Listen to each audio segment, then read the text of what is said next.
একটা বাচ্চা ছেলের সামনে তার মাকে শয়তানরা নৃশংসভাবে জাদু শক্তি ব্যবহার করে মেরে ফেলে। ওই ছেলেটার কাছে জাদু শক্তি থাকলেও সে একটা আংটির জন্য কিছুই করতে পারে না। আর সবথেকে আশ্চর্যের বিষয় হলো এই শয়তান লোকগুলো কিন্তু এই আংটিটা নেওয়ার জন্যই তার মাকে মেরে ফেলেছে। তাহলে কি আছে এই আংটিতে? আর এই ছেলেটা কি আদৌ পারবে তার মায়ের হত্যার প্রতিশোধ নিতে? গল্পের শুরুতেই আমরা খান পরিবারের জুংহু নামের একটা ছেলেকে দেখতে পাই। তার কাছে ফায়ারসি নামের একটা জাদুকরী শক্তি আছে। এই শক্তি ব্যবহার করে সে আগুন জ্বালাতে পারে। জুংহুরা 3 ভাই, কিন্তু একমাত্র তাদের মধ্যেই জুংহুর এই শক্তি আছে, কারণ এটা একটা স্পেশাল শক্তি যা সবাই আয়ত্ত করতে পারে না। একবার অনেকগুলো কুকুর তাদের 3 ভাইয়ের খেলার সাথী সোহানা নামের একটা মেয়েকে তাড়া করে।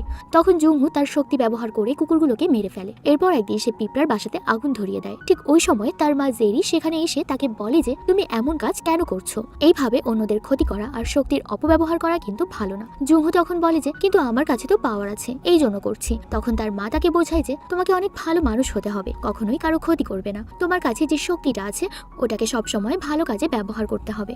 এরপরই তার মা তাকে একটা আংটি পরিয়ে দেয় আর বলে যে এটা কিন্তু 18 বছর হওয়ার আগে হাত থেকে কখনো খুলবে না। এই আংটিতে আসলে অনেক ক্ষমতা আছে, তবে আংটির মালিকের 18 বছর না হওয়া পর্যন্ত এটা কোনো কাজই করবে না। ঠিক তখনই জেরি আকাশে কিছু একটা দেখতে পায় আর সঙ্গে সঙ্গে জুংহুকে একটা জায়গায় লুকিয়ে ফেলে আর বলে যে যা কিছুই হয়ে যাক না কেন তুমি কিন্তু এখান থেকে এখন বেরোবে না। এরপর সেখানে রাজ পরিবারের প্রধান শাওয়াং তার দলবল নিয়ে চলে আসে। তারপর আমরা জানতে পারি যে আংটিটা জেরি মাত্রই জুংহুকে দিয়েছে। ওটা নেওয়ার জন্যই শাওয়াং তার দলবল নিয়ে এখানে এসেছে। তখন জেরি বলে যে ওটা তো আমার কাছে নেই, আগে সেটা ভেঙে গিয়েছে। শাওয়াং বলে যে তুমি মিথ্যে কথা বলছো, যেটা ভেঙে গিয়েছে ওটা নকল, আমি খুব ভালো করেই জানি। আংটিটা তোমার কাছেই আছে। জেরি তখন বলে যে আমি তো বলেছি একবার ওটা আমার কাছে নেই। আর এরপরই শুরু হয়ে যায় এক জাদুকরী লড়াই। আকাশে উড়ে উড়ে তারা একে অন্যের সঙ্গে মারামারি করতে থাকে।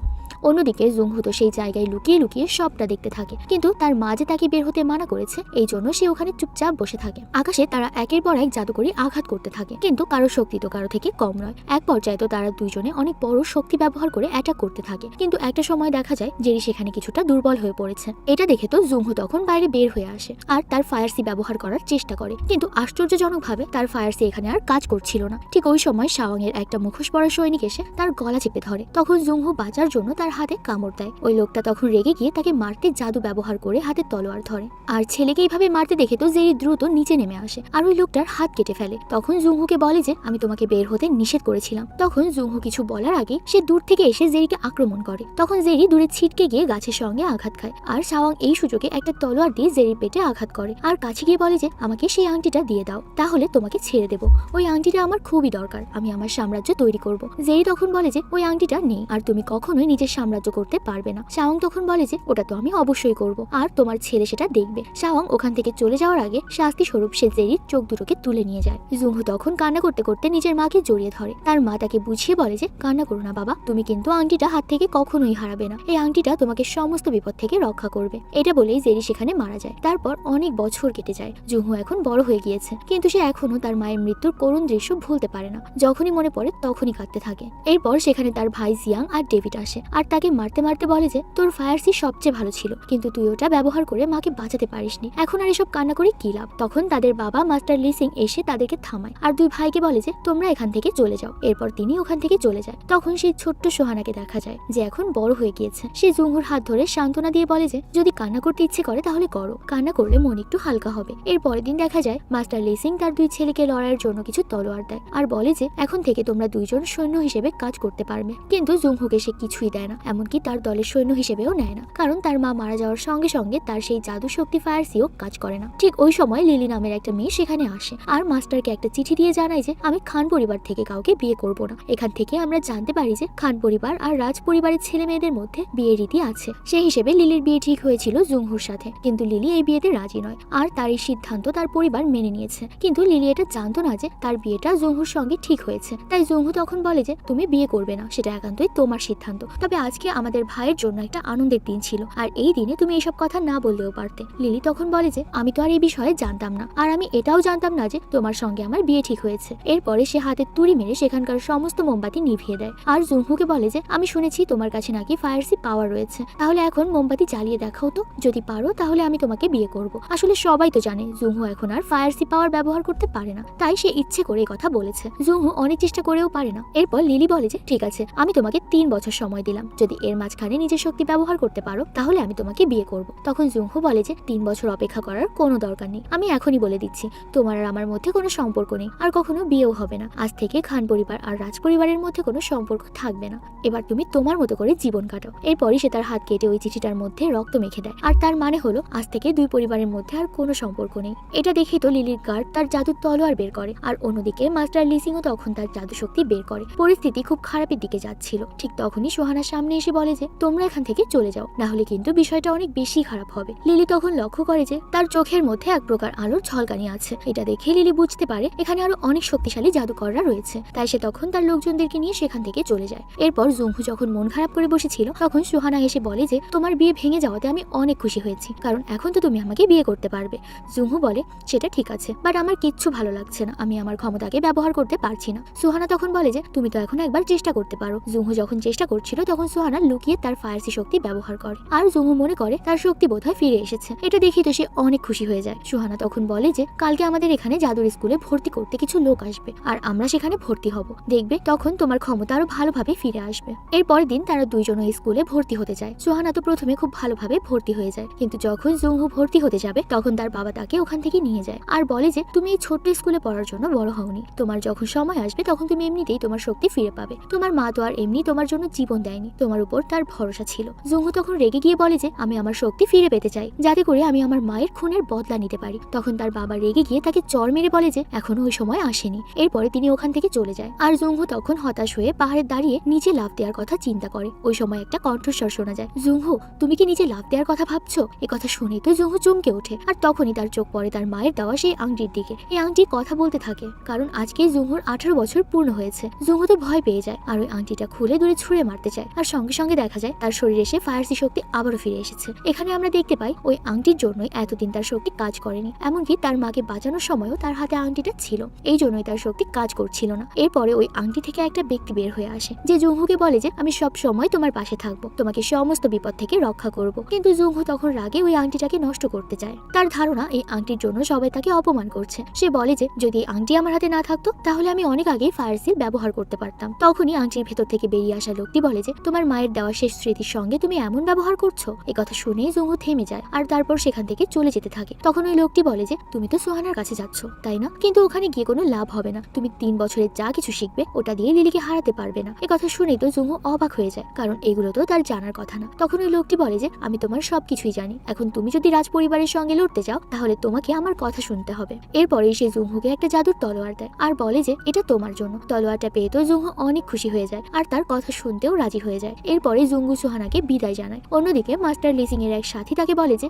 আমি কি জুংহুকে ডেকে নিয়ে আসবো? তখন লিসিং বলে যে না, আজকে তার 18 বছর পূর্ণ হয়েছে, এখন থেকে সে নিজের মতো করে জীবনযাপন করতে পারবে, আমরা তাকে আর কিছুই বলবো না। অন্যদিকে জুংহু তখন জিনকে মানে আংটির ভেতর থেকে বেরিয়ে আসা লোকটাকে জিজ্ঞেস করে যে আমরা সোহানার সঙ্গে কেন গেলাম না। জিন বলে যে ওখানে গেলে জাদুবিদ্যা শিখতে অনেক সময় লেগে যাবে, যেটা আমি তোমাকে অনেক সহজভাবে অল্প সময় শিখিয়ে দিতে পারবো। এরপরে জিন তাকে নিয়ে একটা পাহাড়ি জঙ্গলে যায়, চারপাশে গাছগাছালি পশু পাখি সব মিলিয়ে একটা অপূর্ব সুন্দর পরিবেশ।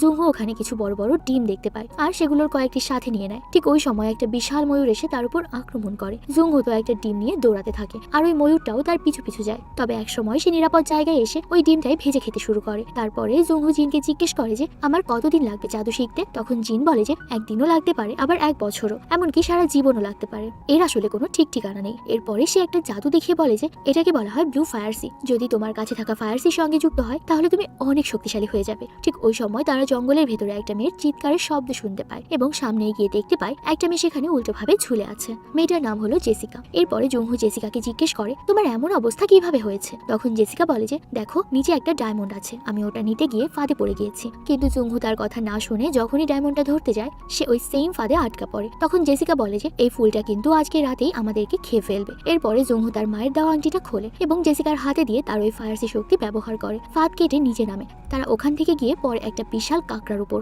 কাঁকড়াটি তখন ভীষণ আঘাত পায়, তাই জেসিকা তখন তার কাছে থাকা একটা ওষুধ ওই কাঁকড়ার গায়ে লাগিয়ে দেয়। এখান থেকে জানা যায় যে জেসিকা পেশায় একজন ডাক্তার। এরপর সে ওখান থেকে বেশ কিছু ডায়মন্ড সংগ্রহ করে, আর জুংহুকে জিজ্ঞেস করে যে তুমি এই জঙ্গলে কেন এসেছো? জুংহু তখন তাদের আর রাজপরিবারের মধ্যে ঘটে যাওয়া সমস্যার কথা বলে। তখন জেসিকা বলে যে তুমি এখন আমার সঙ্গে গ্রামে চলো, পরে আমি তোমাকে সাহায্য করব। প্রথমে তো জুংহু যেতে চায় না, কিন্তু জিন তাকে বলে যে তুমি ওর সঙ্গে যাও, ওখানে গেলে তুমি গুপ্তধনের সন্ধান পাবে। জুংহু তখন বলে গুপ্তধন সেটা আবার কি? জিন তখন আর কিছু না বলে ওখানে সেখানে চুপ করে থাকে।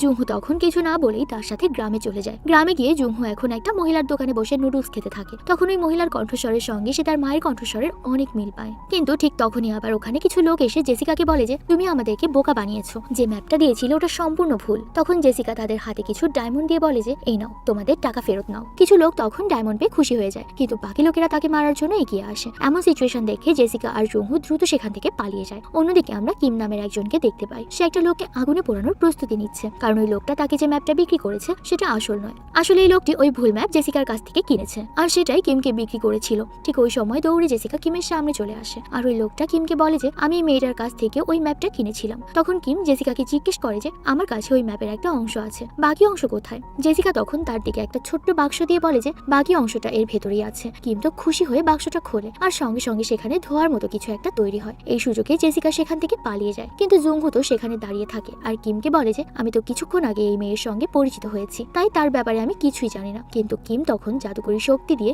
জুংহুর উপর আক্রমণ করে। তখন জুংহু তার তলোয়ার ব্যবহার করে সেই আক্রমণকে প্রতিরোধ করে। এরপরেই তো কিমের দলবল একসাথে হয়ে জুংহুর উপর আক্রমণ করে। পরিস্থিতি খারাপ দেখে তো ওই আংটির মধ্যে থাকা জিন তার একটা ক্ষমতা জুংহুকে দিয়ে দেয়, যার ফলে চারপাশের সবকিছু এক মুহূর্তের জন্য থেমে যায়। তাই জুংহু ওখান থেকে দ্রুত পালিয়ে যেতে শুরু করে, আর মাঝপথে সে জেসিকাকেও পেয়ে যায় আর তাকে সঙ্গে করে নিয়ে দ্রুত জঙ্গলে চলে যায়। এখানে ফিরে এসেই তো জুংহু জিনকে বলে যে আমি তো এখন আপনার একটা জাদু পেয়ে গিয়েছি, তাহলে কি আমি এখন রাজপরিবারের সঙ্গে লড়াই করতে পারবো? তখন জিন বলে যে এটা তো একটা মাত্র শক্তি, আমার মধ্যে আরো এরকম অনেক জাদু শক্তি আছে যা তুমি আস্তে আস্তে সবই পাবে। আর হ্যাঁ, জেসিকার ব্যাপারে এখন থেকে একটু সাবধানে থেকো, আমার মনে হচ্ছে মেয়েটার মধ্যে কেমন যেন একটা অদ্ভুত ব্যাপার আছে। এরপর রাতে জেসিকা জুংহুকে ধন্যবাদ জানায় তাকে বাঁচানোর জন্য, আর জুংহুকে বলে যে জানো, আমি যখন ছোট ছিলাম তখন আমার মা বাবা অনেক গরিব ছিল, তাই সবসময় এই পাহাড়ে এসে গুপ্তধন খুঁজতো।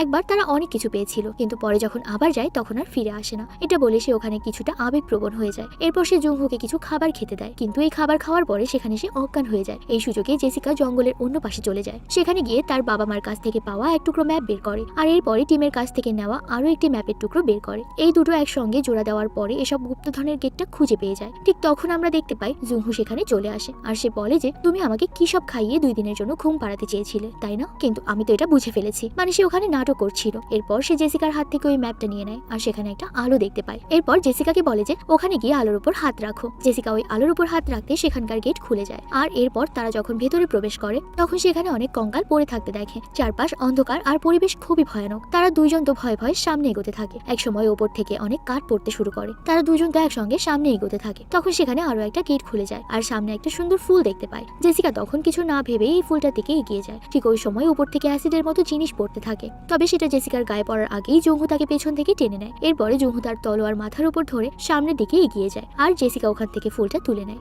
সঙ্গে সঙ্গেই তো নিচে একটা দরজা খুলে যায়, আর জেসিকা তখন ভয় পেয়ে ফুলটা আবার আগের জায়গায় রেখে দেয়। ততক্ষণে তার দলবল নিয়ে কিম সেখানে পৌঁছে যায়, আর তাদের উপর আক্রমণ করে। এটা দেখে জুংহু আবার ওই ফুলটা তার হাতে নেয়, আর সঙ্গে সঙ্গে দরজা খুলতেই তারা দুজন নিচে পড়ে যায়। উপরে দাঁড়িয়ে থেকে কিম অবাক হয়ে এসব কিছু দেখছিল। এদিকে নিচে তারা তো একটা ঘুটঘুটে অন্ধকার জায়গায় এসে পড়ে। জুংহু তখন তার শক্তি দিয়ে সেখানে আলো জ্বালায়, আর আলো জ্বালিয়ে দেখতে পায় সেখানে সব বড় বড় কঙ্কাল পড়ে আছে, যা দেখে তো জেসিকা অনেক ভয় পেয়ে যায়। জুংহু তখন তাকে শান্ত করে, আর এরপরেই তারা একটা কঙ্কালের হাতে একটা বক্স আর অন্য একটা কঙ্কালের হাতে একটা বইও দেখতে পায়। জুংহু যখন ওই বইটাকে নাড়াচাড়া করে দেখছিল তখন জেসিকা ওই বক্সটা খোলার চেষ্টা করে, আর তখনই বক্স থেকে জাদুকরি কোনো একটা শক্তি জেসিকার শরীরে ঢুকে যায়। জেসিকা তো ভয় চিৎকার করে ওঠে। এদিকে জুংহু তো কিছুই বুঝতে পারছে না। তখন জিন বলে যে তোমরা এক্ষুনি এখান থেকে বের হও, কিন্তু জুংহু বুঝতে পারে না কিভাবে তারা এখান থেকে বের হবে। তখন জিন তাকে ওড়ার একটা শক্তি দেয়, আর এই শক্তি ব্যবহার করেই জেসিকাকে নিয়ে ওখান থেকে বের হয়ে আসে। তবে উপরে ওঠার সঙ্গে সঙ্গে দেখে কিম আবারও তাদের পেছনে, আর দড়ি ছুঁড়ে তাদেরকে ধরার চেষ্টা করে। একটা সময় দেখা যায় যে জেসিকার পায়ে তাদের সেই দড়ি আটকে যায়, আর কিম তাকে ধরে ফেলে।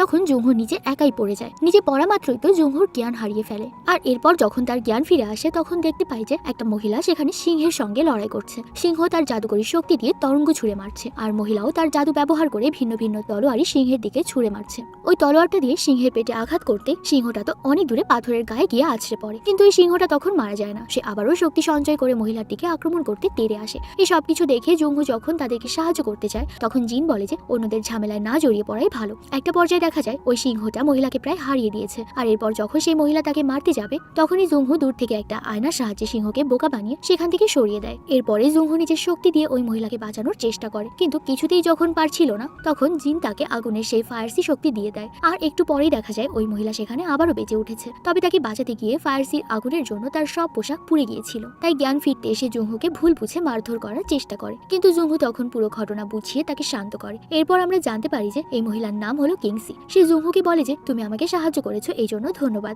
কিন্তু আমার কাছে এখন আর কোনো ফায়ারসি শক্তি নেই। ওই সিংহটা আমার সব শক্তি নিয়ে গিয়েছে, তাই তুমি প্লিজ চেষ্টা করবে আমার ফায়ারসি শক্তি আমাকে ফিরিয়ে দিতে। ওই সিংহের গুহায় গেলে তুমি ওটা ফিরে পেতে পারো। তখন জুংহু তাকে বলে যে আমার এক বন্ধু পাহাড়ে শয়তানের এক আত্মার কাছে বন্দী আছে, আমি এখন যাব তাকে উদ্ধার করতে। কথা শুনে সে বলে যে তুমি একা ওদের সঙ্গে পারবে না, যদি আগে তুমি আমাকে সাহায্য করো তাহলে আমি তোমাকে পরে সাহায্য করব। এই প্রস্তাবে জুংহু রাজি হয় আর তারপরে কিংসিকে নিয়ে সেই সিংহের গুহার দিকে রওনা দেয়। এরপরে আমরা কিম আর তার বাবা জুলমতকে দেখতে পাই। জুলমত তো খুব রেগে গিয়ে কিমকে বলে যে ওই জাদুর বইটা তোমার জন্য খুবই দরকারি ছিল, আমি চেয়েছিলাম তুমি ওই পাহাড়ের রাজা হবে। ওই বইয়ের ক্ষমতা তোমার শরীরের মধ্যে ছিল, কিন্তু ভয় পেও না, এখনো সময় চলে যায়নি। তোমাকে অনেক শক্তিশালী মানুষ হতে হবে, কিন্তু এই কাজের জন্য দরকার অনেক মানুষের রক্ত। ওই রক্ত আর জেসিকার শরীরকে মাধ্যম বানিয়ে তুমি একজন ভয়ানক শক্তিশালী মানুষ হয়ে উঠতে পারবে। এদিকে জুংহু তো সেই সিংহের গুহার কাছে চলে এসেছে আর এখানে এসে অনেক বড় বড় ডায়মন্ড দেখতে পায়, যেগুলো আসলে সিংহ নিজেই তৈরি করতে পারে। এরপর ওখান থেকে একটা ডায়মন্ড নিয়ে এসে মুখে দেয়। তখন জিন তাকে ধমক দিয়ে বলে যে কাজ করতে এসেছো সেটাই করো। এরপরে তারা যখন দেখতে পায় সিংহ ঘুমাচ্ছে, এই সুযোগে তারা গুহার মধ্যে ঢুকে পড়ে আর কিংসি সেই ফায়ার সিক খুঁজতে থাকে। এর মধ্যে আবার গুহার ভেতরে সিংহের উপস্থিতি টের পাওয়া যায়। জুংহু তো অনেক ভয় পেয়ে যায়, তবে একটু পরে দেখতে পাই যে ওখানে সিংহের দুইটা ছোট্ট বাচ্চা খেলা করছে। জুংহু তখন সেখানে সেই ফায়ার সিক খুঁজে পেয়ে যায় আর পাশাপাশি ওখানে সে ডায়মন্ড সিরাম পেয়ে যায়। সে একটা বোতলে অনেক সিরাম ভরে নেয় আর নিজেও একটু পান করে। এরপরেই তারা ওই গুহা থেকে বের হয়ে আসতে থাকে, কিন্তু এদিকে তো সেই সিংহটা জেগে গিয়েছে আর কিংসিকে দেখেই তো তার উপর আক্রমণ শুরু করে। কিংসি তো ফায়ার সিক ছাড়া কোনো কিছুই করতে পারে না, তাই সে নিজেকে যে কোনো মতে সিংহের হাত থেকে বাঁচানোর চেষ্টা করে। ঠিক তখনই জুংহু বাইরে এসে কিংসির ফায়ার সিক তাকে ফিরিয়ে দেয়। সঙ্গে সঙ্গে তো কিংসি ওই শক্তিটা পুরোপুরি তার শরীরে নিয়ে নেয়। সিংহের দিকে জাদুর তরঙ্গ ছুটতে থাকে, ওই তরঙ্গের আঘাতে সিংহ মাটিতে পড়ে যায় আর তখনই সিংহের দুইটা বাচ্চা সামনে আসে। কিংসি তখন তাদের আক্রমণ করতে চায়, কিন্তু জুংহু তাকে থামিয়ে দিয়ে বলে যে তুমি প্লিজ এই বাচ্চাগুলোকে মেরো না। আর এটা বলেই জুংহু তখন হঠাৎ করে মাটিতে অসুস্থ হয়ে পড়ে আর দেখা যায় যে সে যে সিরামটা খেয়েছিল ওটা তার জন্য মোটেও ঠিক ছিল না। এরপরে আমরা দেখতে পাই জুংহু সেখানে পানির মধ্যে ভাসছে। তাকে বাঁচানোর জন্য কিংসি তখন তার মধ্যে থাকা সেই ব্লু ফায়ার সি ব্যবহার করে। ওই জাদুর প্রভাবে একটু পরেই সে সুস্থ হয়ে ওঠে। এরপর জুংহু কিংসিকে বলে যে এখন চলো, আমার বন্ধুকে বাঁচাতে যেতে হবে। কিন্তু কিংসি তো এখন আর যেতে রাজি হয় না। সে বলে যে তুমি একবার আমাকে বাঁচিয়েছো, এখন আমি তোমাকে বাঁচালাম, হিসেব বরাবর হয়ে গিয়েছে। আর এরপর সত্যি সত্যি কিংসি জুংহুকে কোনো সাহায্য না করে সেখান থেকে চলে যায়। কিন্তু যেহেতু সে ওই ব্লু ফায়ার সি দিয়ে জুংহুকে সাহায্য করছিল,